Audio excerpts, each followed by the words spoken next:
مغتنمين، نحفظه ليحفظنا ونرويه فيروينا. صدق الله العظيم وبلغ رسوله الكريم، ونحن على ذلك من الشاهدين، والحمد لله الذي لا يحمد على مكروه سواه، والصلاة والسلام على سيدنا محمد رسول الله وعلى آله وأصحابه ومن والاه. أيها الإخوة الأحباب، باسمي وباسم الزملاء بالإذاعة وبالهيئة الوطنية للإعلام أتقدم بخالص العزاء لهذه الأسرة الطيبة ولهذه البلدة الطيب أهلها، ولأنفسنا في وفاة عالم قرآني حافظ على القرآن طوال رحلته القرآنية، رجل كان لا يزعجه شيء إلا أن يستمع إلى قارئ لا يريد التلاوة أو يتجاوز في كتاب الله. كان هذا الشيء الوحيد الذي يزعجه، فقد رافقته ورافقني بالعديد من الأمسيات الدينية، ورافق الزملاء بإذاعة القرآن الكريم. وبذكر إذاعة القرآن الكريم نذكر روح أستاذنا الإذاعي الكبير ابن هذه القرية الأستاذ طلعت عزام رحمه الله، ونحيي قرية أنجبت علما قرآنيا محبا لله ولرسوله ولقرآنه العظيم. رحم الله شيخنا فضيلة القارئ الشيخ السيد بيوم الصواف، الذي كان لا يريد إلا وجه الله من التلاوة.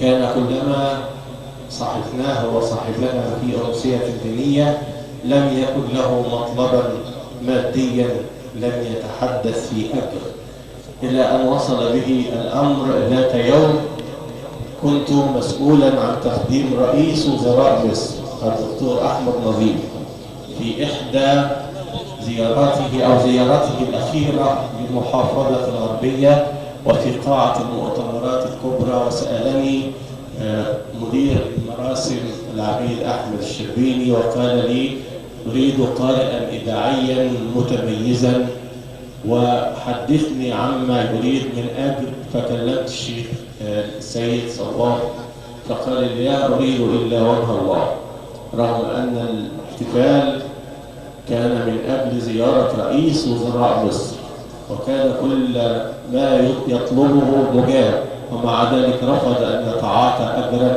أو يتحدث في أجر، وذهب وقرأ وافتتح الاحتفال دون مقابل. ها هو كان الشيخ السيد بيوم الصواف، لا يريد من الدنيا شيء ولا يريد إلا ثواب الآخرة. ونسأل الله العلي القدير أن يجعل ثواب ما قرأ ثواب ما أعطى في ميزان حسناته.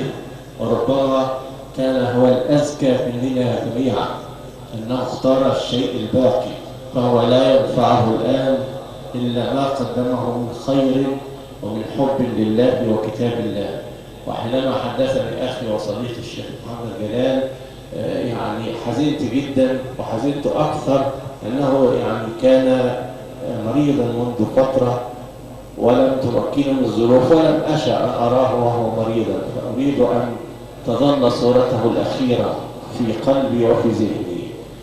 إذا تحدثنا كثيرا وكثيرا لا نستطيع أن نوفي أجر هذا الرجل العظيم. نسأل الله له الرحمة والمثوبة والعتق من النار. ونربطكم جميعا أن قريتكم هذه القرية المحبة للقرآن وأهله أنجبت هذا العلم القرآني الكبير. نسأل الله العلي القدير أن يلحقنا به على خير، وأن يكون القرآن العظيم شاهدا له لا عليه يوم لا ينفع مال ولا بنون إلا من أتى الله بقلب سليم.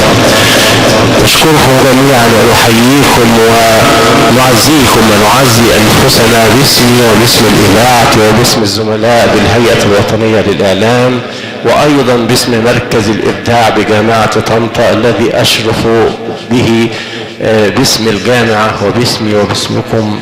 نسأل الله نرفع وكف الضراعة إلى الله عز وجل أن يتغمده بواسع رحمته وأن يلحقنا به على خير، إنه العزيز القدير الرحيم سبحانه وتعالى.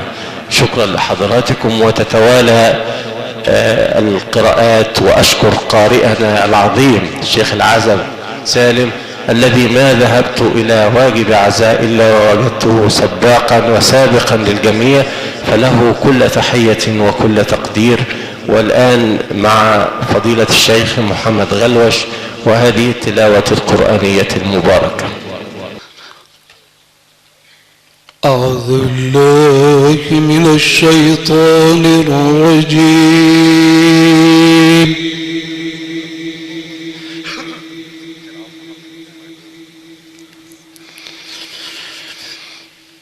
بسم الله الرحمن الرحيم.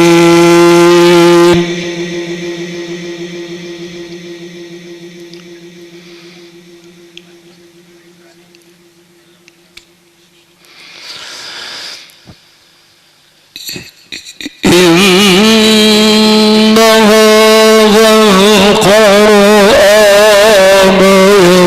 يهدي للتي هي أقوم.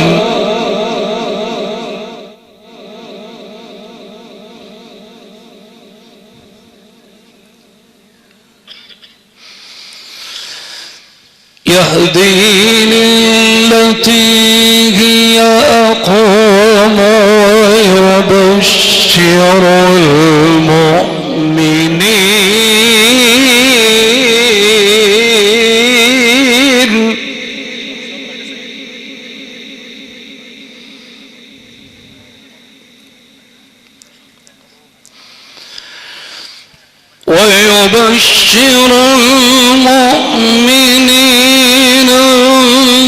الذين يعملون الصالحات أن لهم أجرا كبيرا. عليك يا مش محمد، عليك يا سيدنا.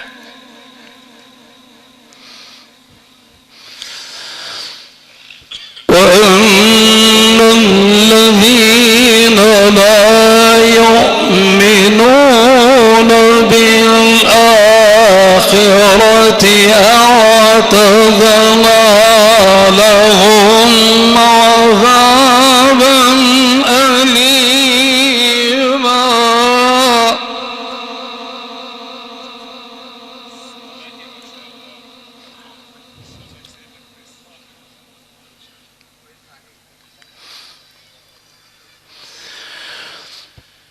ويدعو الإنسان بالشر دعاءه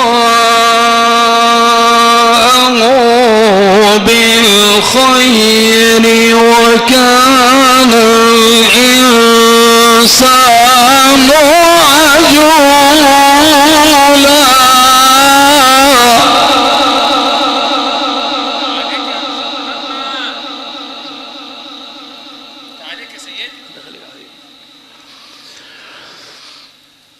وكان الإنسان عجولا.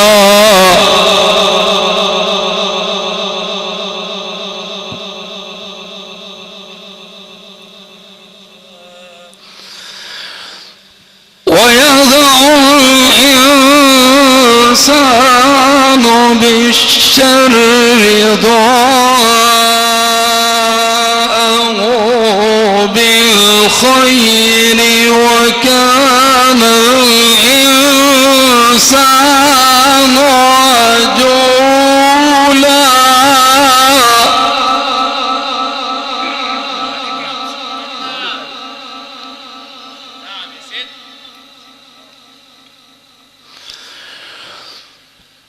وجعلنا الليل والنهار آيتين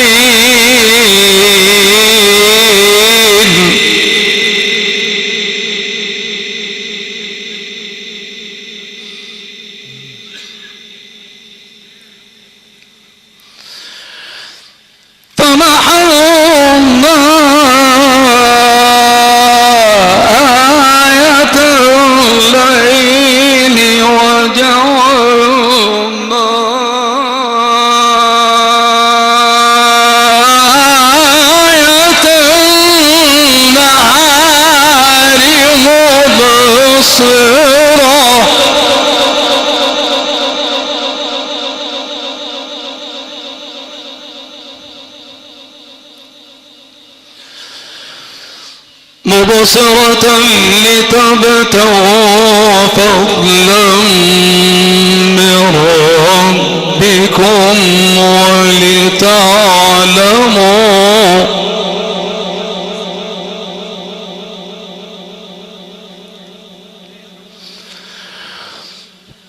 وجعلنا الليل والنهار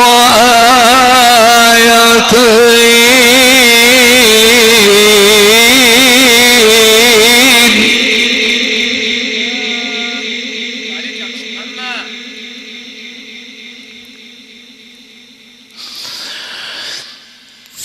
فرحونا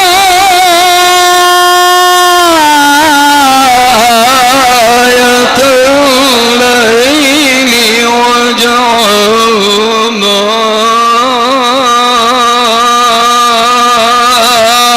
آية النهار مبصرة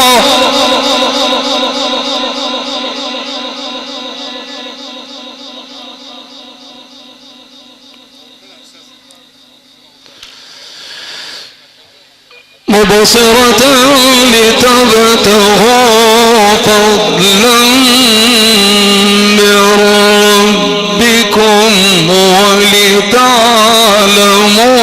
عدد السنين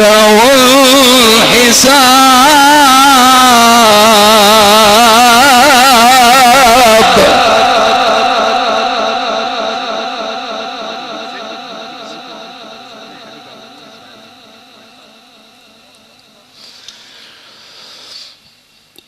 وكل شيء فصلناه تفصيلا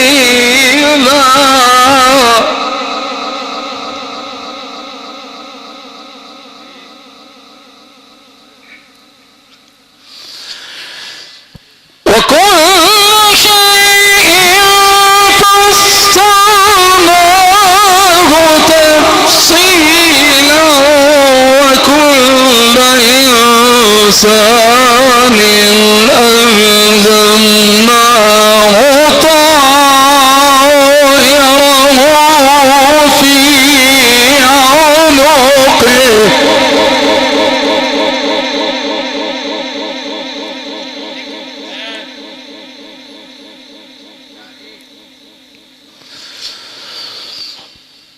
ونخرج له يوم القيامة كتابا يلقاه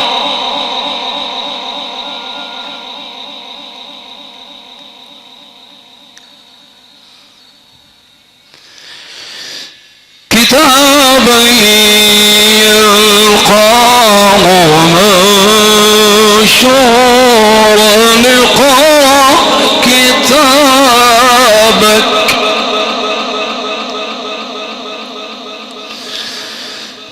اقرأ كتابك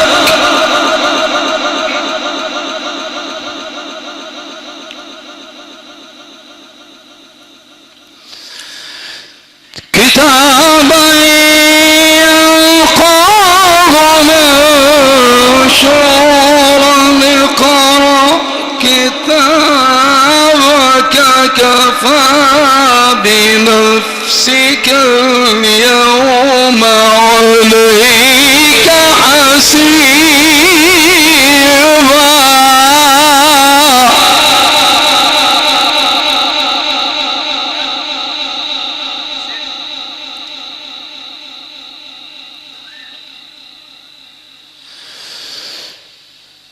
من اهتدى فإنما يهتدي لنفسه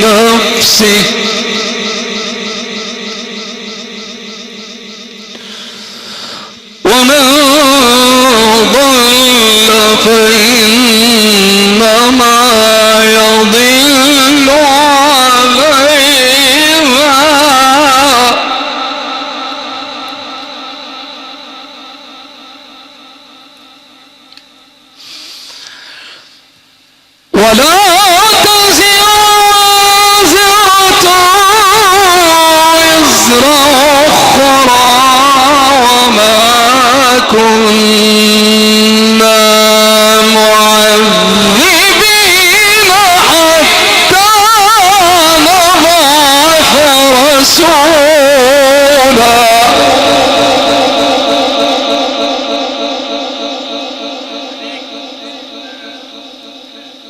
عليك يا مش محمد.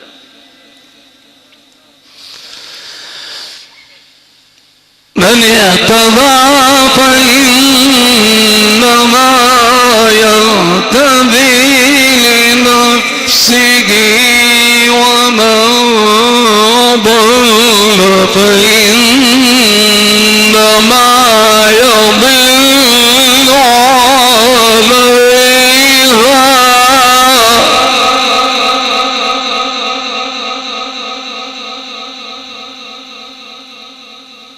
عليك.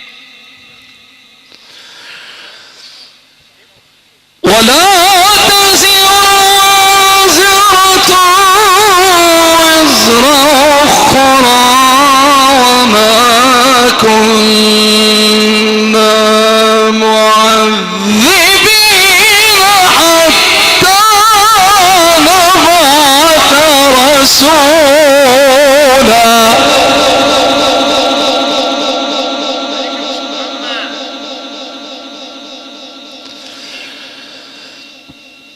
وإذا أردنا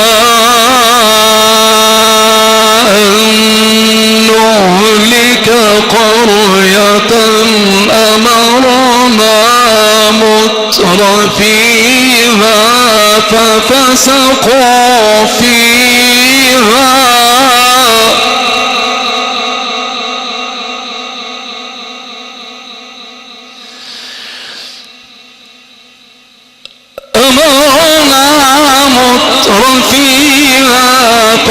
ففسقوا فيها فحق عليها القول فدمرناها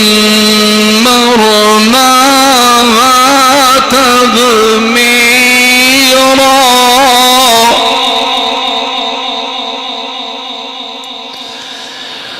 وكم أهلكنا من القرون من بعد نوح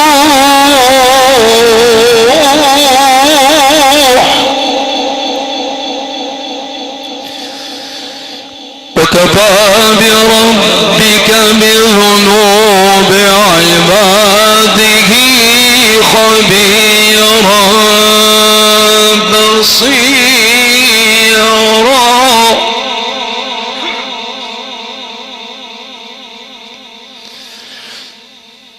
من كان يريد العاجلة عجلنا له فيها ما نشاء لمن نريد.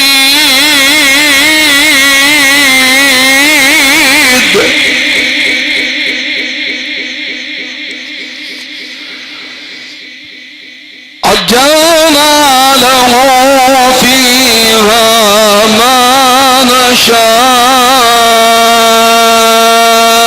لمن نريد ثم جعلنا له جهنم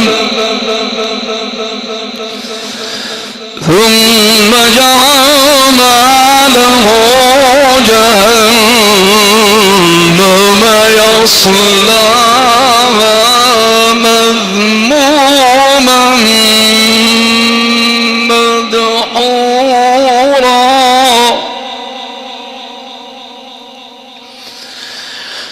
ومن أراد الآخرة وسعى لها سعيها وهو مؤمن فأولئك كان سعيهم مشكورا. صدق الله العظيم.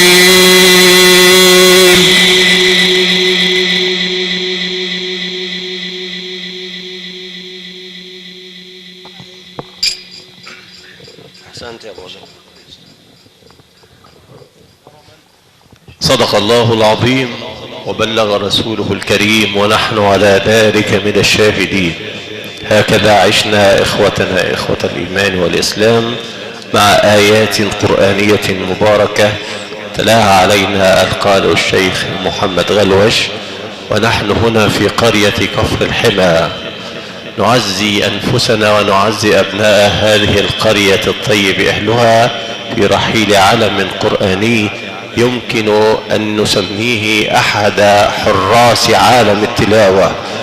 رجل كان يخشى الله في تلاوته ويحافظ على القرآن ويطالب القراء أن يكونوا محافظين على كتاب الله.